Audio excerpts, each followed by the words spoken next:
لله الأسماء الحسنى فادعوه بها وذروا الذين يلحدون في أسمائه سيجزون ما كانوا يعملون.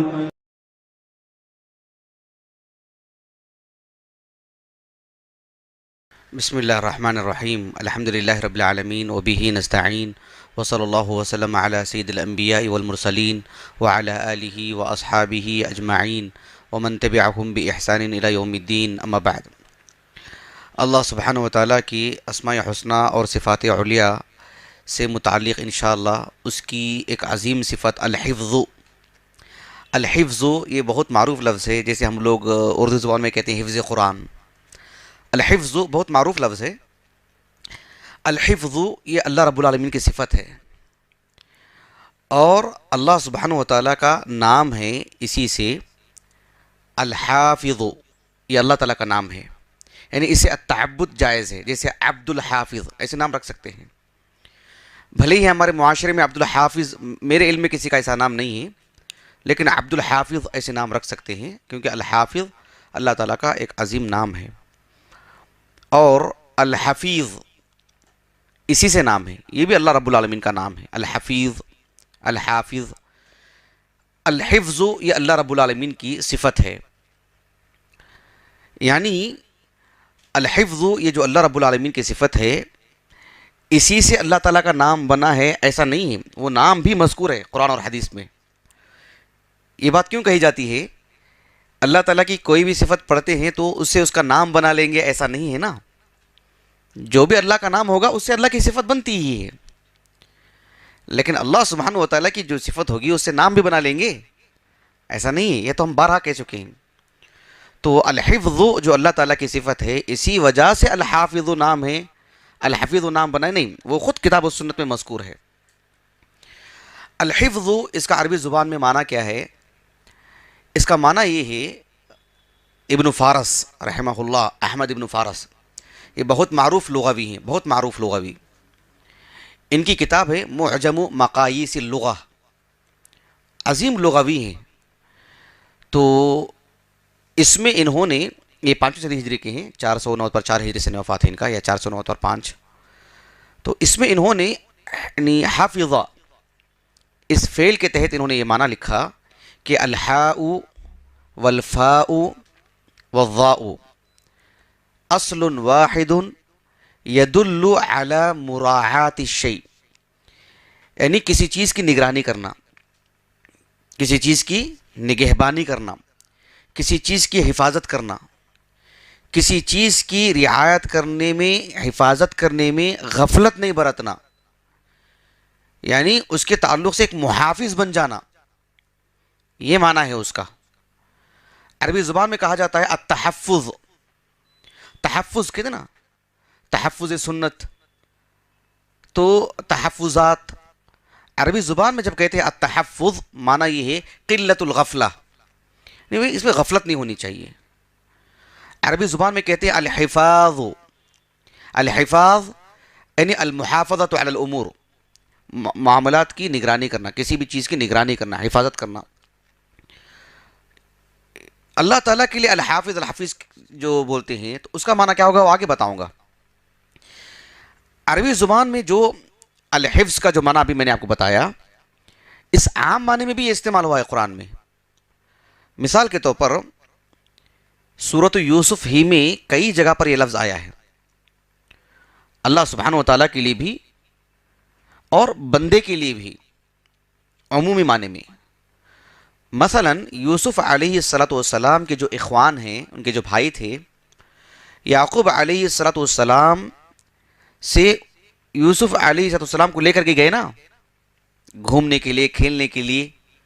تو کیا کہا انہوں نے؟ ارسلہ معنا غدا یرتع ویلعب وانا لہ لحافظون، کہ کل ہمارے ساتھ بھیجو ان کو تاکہ یہ کھیل کود کریں، موج مستی کریں، تھوڑے سے سستا لیں، فراغ ملے گا ان کو، ہمارے ساتھ مزہ اڑائیں گے، اور ہم ان کو ایسی ضائع ہونے نہیں دیں گے. حافظہ یہ جو اضاعہ ہے نا، اضاعہ کسی چیز کو ضائع کر دینا، ضاع کسی چیز کا ضائع ہو جانا، اضاع کسی چیز کو ضائع کر دینا. تو حافظہ اضاع کا ضد ہے، کسی چیز کو ضائع کر دینا یا کسی چیز کو اس کی حفاظت کرنا. کہا کہ وَإِنَّا لَهُ لَحَافِظُونَ، اور ہم ان کی کڑی نگرانی کرنے والے ہیں، ہم ان کی حفاظت کرنے والے ہیں، ہم ان کو ضائع ہونے نہیں دیں گے، غفلت نہیں برتیں گے. یہ گویا کہ آپ کی امانت ہے ہمارے پاس، اور امانت کے ہم محافظ ہیں. بات واضح ہوگی آپ کو؟ تو یہ جو الحفظ ہے، یہ امانت کی بھی معنی میں آتی ہے چیز، یعنی کوئی چیز ہمارے سپرد ہے کسی کی امانت، تو اس کے ہم کس طرح سے اس کی نگرانی کریں گے، غفلت نہیں برتیں گے. یوسف علیہ السلام نے عزیز مصر سے کہا نہیں، اجعلنی علی خزائن الارض انی حفیظ علیم، مجھے جو یہ کھانے پینے کے جو اشیاء ہیں، جو اناج ہے، زمین کے جو زمین میں ابھی جو فصلیں جو تیار ہوئی ہیں 7 سال بارش کے بعد، 7 سال کی قحط سالی کا جو لمبا فاصلہ آنے والا ہے، مجھے اس کا نگران بنا دیں، میں اس کا نگران ہوں. انی حفیظ علیم. حفیظ کے کیا معنی؟ لفظ دیکھ رہے ہیں آپ، یعنی میں اس کی حفاظت کرنے والا ہوں، اس کا نگران ہوں، اس میں رتی برابر بھی غفلت برتنے والا نہیں ہوں. ایک گویا کہ کروڑوں لوگوں کی امانت ہے یہ چیز ہے. اور پھر اس کی حفاظت کیسے کی جاتی ہے، لوگوں میں تقسیم کیسے کی جاتی ہے، علیم، مجھے اللہ نے اس کا علم عطا کیا ہے، میں اس کی جانکاری بھی رکھتا ہوں. اچھی طرح بات واضح ہوگی آپ کو؟ تو اللہ سبحانہ و تعالیٰ کے لیے جب ہم کہتے ہیں الحفیظ، قرآن مجید میں الحفیظ، الحافظ، یہ دونوں نام اللہ تعالیٰ کے لیے مذکور ہیں. مثال کے طور پر آپ دیکھیے، جہاں تک مسئلہ حفیظ کا ہے، اللہ رب العالمین کا ایک نام قرآن مجید میں کئی جگہ پر ہے، 3 مقامات پر ہے حفیظ. ایک جگہ پر سورۃ ہود میں اللہ سبحانہ و تعالیٰ نے ہود علیہ السلام ہی کے قصے میں اس بات کو بیان فرمایا. اور بھلے ہی ہود علیہ السلام کی ہود علیہ السلام کا جو قصہ ہے سورۃ ہود میں، اور جو آیت کریمہ میں بطور استدلال کے پیش کر رہا ہوں جس میں اللہ تعالیٰ کا نام الحفیظ ہے، لیکن اس آیت کا پیغام دیکھیے، کیا یہ پیغام صرف ہود علیہ السلام نے اپنی قوم کے لوگوں سے کہا، یا آج کی جو حکومتیں ہیں، آج کے جو لوگ سرکردہ ہیں، کیا ان سے یہ آیت ہم نہیں کہہ سکتے؟ کتنی معنی پہ غور کیجیے آپ. اللہ اکبر. ہود علیہ السلام نے کہا اپنی قوم کے لوگوں سے کہ اگر تم منہ موڑ لیتے ہو، فَإِن تَوَلَّوْا، اگر یہ لوگ منہ موڑ لیتے ہیں، تم لوگ منہ موڑ لیتے ہو، اعراض کرتے ہو میری باتوں سے جو میں نے آپ کے سامنے حق رکھا ہے، جو توحید کی باتیں میں نے تمہارے سامنے رکھی ہیں کہ تمہارا خالق کون، تمہارا رب کون، تمہارا مالک کون، اور پھر اسی کے نتیجے میں تمہارا معبود برحق کون، اگر اسے تم اعراض کرتے ہو، فقد ابلغتکم ما ارسلت به الیکم، فقد ابلغتکم، میں تو اپنی باتیں پہنچا دیا ہوں، ما ارسلت به الیکم، جس مقصد کے لیے اللہ تعالیٰ نے مجھے تمہارے طرف رسول بنا کے بھیجا ہے وہ مقصد تو پورا ہو چکا ہے، میں تو پوری باتیں رکھ دیا ہوں تمہارے سامنے. اگر تم اعراض کرتے ہو تو پھر ہوگا کیا؟ اللہ تعالیٰ نے کہا، ہود علیہ السلام نے کہا، یستخلف ربی قوما غیرکم، اگر تم میرے ان باتوں کو، اسی لیے اہل علم کہتے ہیں کہ توحید کی جو دعوت دی جاتی ہے وہ حکومت پر کوئی بھی لوگ کیوں نہ ہو، توحید کی جب دعوت ان کے سامنے رکھی جاتی ہے، اگر وہ اسے قبول نہیں کرتے ہیں تو اللہ سبحانہ و تعالیٰ ایک میعاد، ایک مدت کے بعد ان کا صفایا کر دیتے ہیں رب العالمین. ہود علیہ السلام نے یہی کہا کہ وَيَسْتَخْلِفُ رَبِّي قَوْمًا غَيْرَكُمْ، استخلاف، یعنی تمہاری جگہ اللہ تعالیٰ کسی اور کو وہ حکومت دے دے گا. کیسی دھمکی ہے دیکھ رہے ہیں، اللہ اکبر. یعنی جو ہم طاقت دیکھ رہے ہیں آپ، کہ ہود علیہ السلام مقابل میں جیسے بولتے ہیں نا کہ بھئی فی الحال ایک حکومت میں ہے، دوسری ایک پارٹی جو ان کے مقابل میں کھڑی ہے، کبھی بھی ان کو ایک چنوتی دے رہی، ایسا ہے کیا؟ ایک چیلنج ہے ان کے لیے. نہتے ایک انسان کہہ رہے ہیں کہ اگر تم میری باتوں کو نہیں مانو گے، جو میں نے تو پوری باتیں تمہارے سامنے رکھ دی ہیں، تو نتیجہ کیا ہوگا اس کا؟ یہی ہوگا کہ یستخلف ربی قوما غیرکم، اللہ تعالیٰ اس جگہ میں ایک اور قوم کو لائے گا تمہاری جگہ میں، تم کو یہ حکومتیں یہ سب اب تمہارا صفایا ہو جائے گا. کیا عجیب و غریب بات ہے نہیں؟ اللہ اکبر. اور ایسا بھی نہیں کہ تم کچھ تیاری کر لو مقابلے کے لیے، وَلَا تَضُرُّونَهُ شَيْئًا، تم کچھ بھی نقصان نہیں پہنچا سکتے. آپ میں سے کوئی بتا سکتے ہیں کچھ بھی نقصان نہیں پہنچا سکتے؟ ترجمہ کہاں سے آیا؟ وَلَا تَضُرُّونَهُ شَيْئًا، شیئن عربی زبان میں ایک اسم ہے نا، ایک اسم ہے.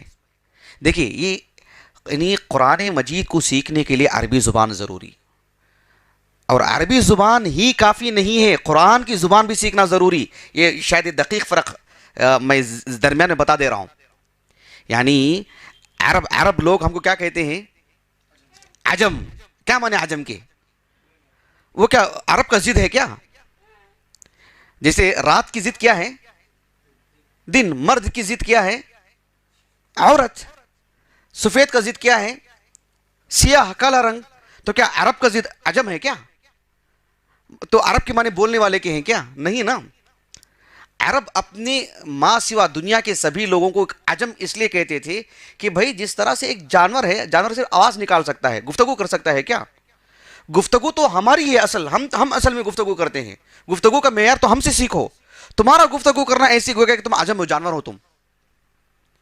لیکن قرآن جس اسلوب میں نازل ہوا، بھلے ہی حروف وہ عربی زبان کے حروف ہیں، لیکن قرآن نے ان کو عجمی بنا دیا، ان کو کہ اس جیسا کلام لا کے دکھاؤ، اتنا نشہ ہے. تو وہی حروف، قرآن کے اسالیب جدا، قرآن کا انداز جدا. سبحان اللہ. قرآن نے گویا کہ وہ اسلوب میں ان کے سامنے باتیں پیش کی. ان کو بچوں کی طرح، علی باتا کی طرح قرآن کی زبان سیکھنا پڑا ان کو، جن کو زبان کا نشہ تھا. سمجھ رہے ہیں آپ؟ اب دیکھو یہاں پر اللہ نے کہا، ہود علیہ السلام نے کہا لا تضرونہ شیئن. شیئن عربی زبان میں اسم ہے اور معرفہ ہے کہ نکرہ ہے؟ نکرہ ہے. جب کوئی اسم نکرہ ہو اور نفی کے سیاق میں آئے، کس کے؟ تو عموم کا معنی آتا ہے. لا تضرونہ شیئن یعنی کچھ بھی نقصان نہیں پہنچا سکتے، رتی برابر بھی.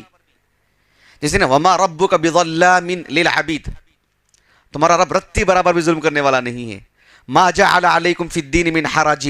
حرج نکرہ ہے، اسم ہے، اور جو ہے سیاق نفی کے سیاق میں آیا. اب وہ ہمارا موضوع نہیں ہے، یہ اصول میں آپ کو بتانا چاہ رہا ہوں.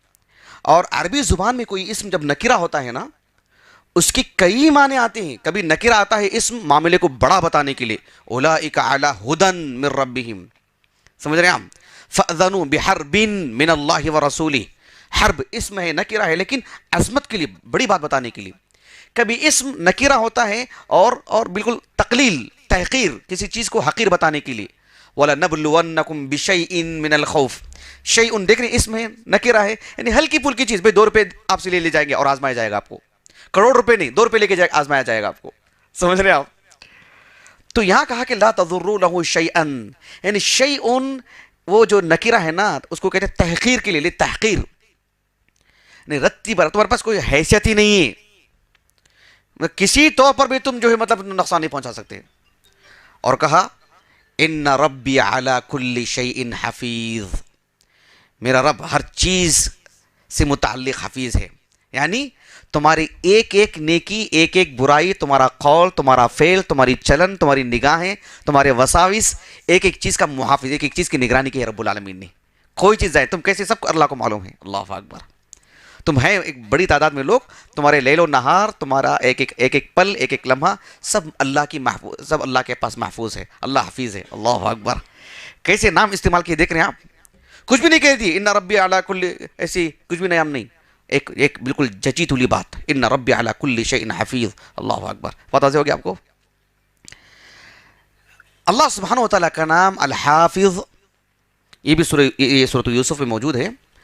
یوسف علیہ السلام کو جب ان کے بھائیوں نے کنویں میں ڈال دیا اور ارادتاً گئے تھے ضائع کرنے کے لیے، ضائع کر کے آئے ان کے اعتبار سے. جب ایک مرحلہ وہ آیا کہ وہ مصر گئے تھے اور اناج لے کر کے آئے، تو یوسف علیہ السلام نے پوری کاروائی معلوم کر لی ان سے. تم کون ہو؟ یہ تو جانتے تھے نا. فعرفہم وہم لہ منکرون. یوسف تو ان کو جانتے تھے، یہ تو یوسف کو نہیں جانتے تھے. بھئی کنویں میں ڈالے، کہاں عزیز مصر بن گئے ہیں، کہاں حاکم مصر کیسے بن سکتے ہیں؟ جس کو ہم نے کنویں میں ڈالا ہے وہ آج حاکم مصر، یہ کیسے ہو سکتا ہے؟ یہ تو نہیں جانے ان کو. اور لیکن یہ تو جانتے تھے، لیکن بالکل ان کو شعور، ان کو سمجھ بوجھ بھی وہ نہیں ہو سکی، ان کو شعور بھی نہیں آیا، ان کو وہ احساس بھی نہیں ہوا. ان کو ساری معلومات لے لیا یوسف علیہ السلام نے ان سے، کہاں سے آئے، مطلب کہاں وہ، اور وہ کتنے لوگ ہیں آپ کے گھر میں، ایسے ہمارا ایک بھائی بھی ہے، اچھا وہ کیوں نہیں آئے، یہ سب ساری باتیں. مطلب بالکل ان کو احساس بھی نہیں ہوا، ایسی معلومات لے لی ان کو. لے کر کے کہا کہ جو تمہارے بھائی کو تم نے لے کر نہیں آئے نا، ٹھیک ہے چلو والد صاحب کو ہم مانتے ہیں کہ بزرگ ہیں وغیرہ وغیرہ، لیکن بھائی کو تو نہیں لائے نا، ان کی روزی روٹی نہیں ملے گی آپ کو، فی الحال میں دے رہا ہوں آپ کو، یہ کرم ہے ہمارا، یہ احسان ہے ہمارا، ہم دے رہے ہیں آپ کو، دوبارہ ایسا نہیں ہوگا، دوبارہ جب آئیں گے تو آپ کے بھائی کو لانا پڑے گا، ورنہ ان کے حصے کا ہم اناج نہیں دیں گے آپ کو۔ والد صاحب بزرگ ہیں، ہم ان کا خیال کریں گے، ان کی رعایت کریں گے، ان کا نہیں، وہ بھائی کا نہیں، ایک تدبیر تھی یوسف علیہ السلام کی۔ جب یہ گئے یوسف یعقوب علیہ السلام کے پاس اور ساری بات رکھی، تو یعقوب علیہ السلام مجبوراً بھیجا، لیکن کہا قال هل آمنكم علیہ الا كما امنتكم علیہ من قبل، اب میں تمہاری باتوں پہ کیسے یقین کروں، میں کیسے تصدیق کروں تمہاری باتوں کی، جیسے پہلے جو یوسف کو جو باتیں میرے سامنے رکھ کر کے گئے تھے وہی تو باتیں ہیں، جیسے اس وقت میں تمہاری باتوں میں آیا ویسی میں آپ کو دے رہا ہوں۔ اللہ خیر حافظہ، سمجھ رہے ہیں؟ سبحان اللہ، اللہ خیر حافظہ، تمہاری باتوں کا، تمہارے اقوال کا، میرے اس بچے کا، میرے اس بچے کا، سب کا محافظ نگران کون ہے؟ سبحان اللہ، اللہ خیر حافظہ، اللہ اکبر۔ یہ اللہ سے تعلق کی بات ہے، یہ لیکن جیسے ہمارے پاس زبانوں میں کچھ بھی نام آ جاتا ہے نا، کبھی ہم معاشرے میں پوچھتے ہیں کہ بھائی اللہ سبحانہ و تعالیٰ کا ایک نام ہے، مثلا الوارث، ذرا دعا کرو اس نام سے، کیسے کب کیا ضرورت ہے تمہاری دعا کی؟ معلوم ہی نہیں کیسے دعا کریں گے۔ ہم کو آتا ہے الرحمن الرحیم المالک الغفور، اے اللہ تو ہمارا رب ہے، تو ہمارا غفور ہے، وغیرہ وغیرہ وغیرہ، یعنی 3-4 نام ہی ہیں۔ سبحان اللہ العظیم۔ ہمارے اتنے لوگ یہاں پر بیٹھے ہوئے ہیں، جتنے لوگ سن رہے ہیں، اگر ہمارے معاشرے میں ہم سے پوچھے کہ تمہارے ابا کے بارے میں کچھ بولو، میں کچھ بولوں، بخیر بولوں، میں اتنا زیادہ جانتا نہیں ہوں میرے والد کے بارے میں، کیا کہے گا معاشرہ مجھے؟ کیا کہے گا معاشرہ مجھے؟ اگر مجھے کوئی ٹھیک ہے آپ اپنے ابو کے بارے میں بولو، نہیں مجھے پورا نام تو نہیں معلوم ہے ان کا، 2 سال کے بچے تو نہیں نا آپ، نہیں ہمارے ابو کا مجھے پورا نام نہیں معلوم ہے، ہمارے والد صاحب کیا کرتے ہیں نہیں معلوم ہے، ہمارے والد صاحب کی مزاج سے تو میں کبھی واقف نہیں ہو سکا، نہیں معاشرہ کیا کہے گا اس انسان کو؟ قطع نظر مسلمان ہے کون ہے وہ، قطع نظر کیا کہے گا معاشرہ؟ جس نے ہمیں پیدا کیا ہے، جس کی طرف ہمیں لوٹ کے جانا ہے، جو ہماری ساری ضرورتیں پوری کر رہا ہے، جس نے ہمیں ماں باپ دیا، بھائی بہن دیا، جس نے ہمیں عزت دی، جس نے ہمیں روزی روٹی دی، جس نے ہمیں کیا گنوائیں گے اور کہنے کے لیے مجھے زیادہ تو نہیں معلوم ہے، کیا یہ احسان فراموشی نہیں ہے؟ بتائیے کیا ہم اللہ سے کتنی دور ہیں، کتنا فاصلہ ہے دیکھیں ہمارے اور ہمارے رب کے درمیان، نسأل اللہ العافیہ والسلامہ۔ پھر کہتے ہیں کہ ہم مانگ رہے دے نہیں رہا ہے رب العالمین، ہمیں تعارف ہی نہیں اپنے رب کا، یہ بہت بڑی غفلت ہے۔ کہا کہ اللہ خیر حافظہ، فوراً کہا اللہ خیر حافظہ۔ اب اندازہ لگا لیجئے کہ اس نام کے اندر کتنی وسعت ہے، کتنی گہرائی تھی ان کے اندر، جو آپ نے ایک نام کے ساتھ پوری چیزوں کو آپ نے اس کو شامل کر لیا۔ اللہ خیر حافظہ، اللہ کا نام ہے کہ الحافظ۔ اس کے بعد انشاءاللہ میں جو ہے اللہ تعالیٰ چیزوں کی بحیثیت حفیظ، اللہ کے کیا کیا امور ہیں میں کچھ بتاؤں گا، واللہ مجھے رونگٹے کھڑے ہو جاتے ہیں جو سوچ رہا ہوں۔ بس جب آپ آنے والے ہفتے کو سنیں گے باذن اللہ تعالیٰ، آپ کو احساس ہوگا کہ اللہ سبحانہ و تعالیٰ الحفیظ ہیں، تو اس میں کتنی وسعت ہے۔ پھر اس کے بعد ایک اور درس دوں گا تیسرے ہفتے میں انشاءاللہ کہ اللہ تعالیٰ کی ایک خصوصی طور پر اللہ تعالیٰ حفیظ ہیں، ایک عمومی طور پر، ایک خصوصی طور پر وہ کیسے ہیں، وہ واقعتاً سبحان اللہ دل کی دنیا بدل دینے والی بات ہے۔ ایک بات آج کے درس سے متعلق یہ بھی بتا دوں آپ کو کہ اللہ سبحانہ و تعالیٰ الحفیظ ہیں، جو اللہ کا جو نام ہے اس میں کوئی دنیا کا کوئی انسان شریک نہیں ہے۔ انبیاء علیہ السلام کی دعوت کا ایک حصہ یہ بھی تھا کہ وہ لوگوں کو یہ بھی کہا کرتے تھے کہ ہم حافظ نہیں ہیں، یعنی اس معنی میں کہ جو اللہ حافظ ہے اس اعتبار سے تو ہم حافظ نہیں ہیں۔ سمجھے آپ اس بات کو؟ مثلا سورۃ ہود میں شعیب علیہ السلام کا قصہ ہے۔ شعیب علیہ السلام نے ان کی قوم کے لوگوں سے کہا کہ دیکھو تم دھوکہ مت کرو، تجارت میں ناپ تول میں کمی مت کرو، غلط بل مت بناؤ، تم جو چیز بیچتے ہو جائز نفع لو، وہ تمہارا حق ہے۔ کہا کہ بقیت اللہ خیر لکم ان کنتم مؤمنین، لیکن بقیت اللہ کیا مطلب؟ یعنی جائز نفع، جو اللہ کی طرف سے آپ کو جو بچت ملتی ہے، آپ صحیح انداز میں ناپ تول کرتے ہو، اس کے بعد جو آپ کو فائدہ ہو رہا ہے وہ آپ کا جائز حق ہے، اور اس میں بہت بہتر ہے، وہ بہت بہتر ہے، وہ بقیت اللہ خیر لکم ان کنتم مؤمنین، اگر اللہ پر تم ایمان رکھتے ہو، یقین رکھتے ہو اس کی باتوں پر، اس کی وعدوں پر کہ اللہ تعالیٰ اس میں کتنی برکت رکھی ہے، اور اس سے زیادہ میں کچھ نہیں کر سکتا۔ وما انا علیکم بحفیظ، میں تم پر حفیظ نہیں ہوں، میں تم پر نگران نہیں ہوں، میں تمہارے اقوال، تمہارے افعال، تمہارے چال چلن، تمہارے اندرون گھس کے میں کوئی نگرانی کرنے والا نہیں ہوں، وہ تو حفیظ اللہ ہے، میں بس کہتا ہوں آپ کو۔ سمجھ رہے اس بات کو؟ وما انا علیکم بحفیظ، اللہ کے رسول علیہ السلام نے یہ سورۃ الانعام کی آیت ہے جو پڑھنے جا رہا ہوں، قوم کے پیچھے آپ نے بتایا سمجھایا، سب کچھ کیا، کہا کہ اے میری قوم کے لوگوں، قد جاءکم بصائر من ربکم فمن ابصر فلنفسہ ومن عمی فعلیہا وما انا علیکم بحفیظ۔ دیکھو تمہارے سامنے واضح واضح ٹھوس دلائل آ چکے ہیں۔ بصائر، بصیرتن کی جمع، بصیرتن یعنی دلیل کے اعتبار سے سب سے بڑی دلیل، اس سے بڑی دلیل کوئی نہیں ہو سکتی۔ بصیرتن ایسی دلیل کو کہتے ہیں، دلیل وہ بھی ایک لفظ ہے نا، حق وہ بھی ایک لفظ ہے، برہان وہ بھی ایک لفظ ہے، علم وہ بھی ایک لفظ ہے، یقین وہ بھی ایک لفظ ہے، حجتن وہ بھی ایک لفظ ہے، لیکن بصیرتن یہ سب میں اس میں شامل ہے۔ کہا کہ قد جاءکم بصائر من ربکم، تمہاری طرف اللہ تعالیٰ، تمہارے پاس اللہ تعالیٰ کی طرف سے ہر طرح کے واضح دلائل آ چکے ہیں کہ اللہ تمہارا معبود برحق ہے، یہ قرآن اللہ کا کلام ہے، میں اللہ کا نبی ہوں محمد علیہ السلام۔ فمن ابصر فلنفسی، اب جس کی دل کی آنکھیں کھل چکی ہیں، جو سمجھ چکا ہے مسئلے کو، وہ اپنے ہی لیے فائدہ پہنچا رہا ہے۔ ومن عمی، جس کی دل کی آنکھیں بند ہو چکی ہیں، جو دل کا اندھا ہو چکا ہے، وہ اپنا ہی نقصان پہنچائے گا، اور میں وما انا علیکم بحفیظ۔ سمجھے آپ؟ سورۃ النساء میں بھی ہے کہ من یطیع الرسول فقد اطاع اللہ فان تولوا فما ارسلناک علیہم حفیظا، جو رسول کی اطاعت کی اس نے گویا کہ اللہ کی اطاعت کی، اگر کوئی منہ موڑتا ہے تو آپ اس کی حفیظ نہیں، اس کے حق میں آپ۔ ایک بات آخری ہمارے درس سے متعلق، بقیہ باتیں انشاءاللہ میں آنے والے درس میں رکھوں گا، وہ یہ کہ اللہ رب العالمین الحفیظ ہیں، تو اس کا ایک عمومی معنی میں آپ کو بتا دے رہا ہوں، دو معنی آتے ہیں اس کے اندر۔ ایک یہ کہ اللہ سبحانہ و تعالی ہر انسان کے اقوال، اس کے افعال، اس کی نیکیاں، اس کی برائیاں، اس کا نیکی کا حکم دینا، برائی سے روکنا، اس کی ساری چیزوں کی حفاظت کر رہے ہیں رب العالمین، یعنی ہماری زندگی کا کوئی پل ضائع نہیں ہوگا، اور اسی کے مطابق اللہ سبحانہ و تعالی جزا یا سزا دیں گے، کوئی چیز نہیں ہے۔ جیسے ہوتا نہیں ایک آدمی پکڑا گیا ہے، اب اس کی جانچ ہو رہی ہے، ایسا نہیں ہوگا، سب اللہ کے پاس محفوظ ہیں، کوئی چیز ضائع نہیں ہوگی، کسی پر ظلم نہیں ہوگا، سب چیزیں ریکارڈ میں ہیں، اللہ سبحانہ و تعالی الحفیظ ہیں، الحافظ ہیں۔ دوسری بات یہ ہے کہ اللہ سبحانہ و تعالی الحفیظ ہیں، انسان کو پہنچنے والے ہر نقصان سے اللہ بچاتے رہتے ہیں، اللہ حفیظ ہے۔ ورنہ جو ہمارے آنے جانے کا جو سفر ہے، جہاں ہم رہتے ہیں، جو حالات، جو جدید ٹیکنالوجی میں خاص کر انسان جی رہا ہے، آج ہو یا قدیم زمانے میں ہو، 2 منٹ میں انسان مر جائے گا، جو حالات ہیں، لیکن کروڑوں انسان میں 1-2 لوگوں کی ایسی نازک حالتیں آتی ہیں، اس میں اللہ کی حکمت ہے یہ، ورنہ یہ اتنے سارے لوگوں کی جان جو ہے، 60 سال کی جو بات ہے، تو 60 سال تو 99% لوگ تو 60 سال تو جی ہی رہے ہیں نا، 1% لوگ ہیں جو اس سے کم میں جی رہے ہیں، تو اتنے سارے لوگ 60 سال گزار رہے ہیں، تو کون نگرانی کر رہا ہے ان کے؟ وہ ہے الحفیظ۔